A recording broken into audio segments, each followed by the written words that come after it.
లక్ష్మణుడు కొన ఊపిరితో ఉన్నాడు అని తెలిసి సీతమ్మ నవ్విందంట. ఎందుకో తెలుసా? మేఘనాథుడు శక్తివంతమైన బ్రహ్మాస్త్రాన్ని లక్ష్మణుడిపై వేసినప్పుడు లక్ష్మణుడు తీవ్రంగా గాయపడి కొన ఊపిరితో ఉంటాడు. అక్కడ ఉన్న వైద్యుడు అంటాడు, లక్ష్మణుడు బ్రతకాలి అంటే ద్రోణగిరి పర్వతంపై ఉన్న సంజీవిని మొక్క కావాలి.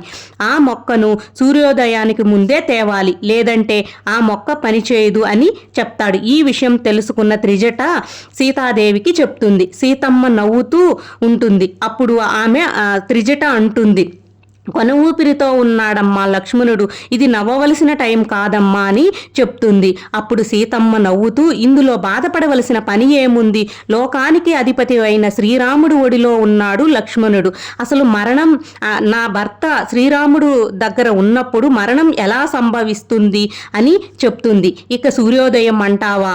అక్కడ ఉన్నది హనుమంతుడు. సంజీవిని మొక్క తీసుకొని వచ్చే వరకు సూర్యుడు ఉదయించడు అని చెప్తుంది సీతమ్మ త్రిజటకు.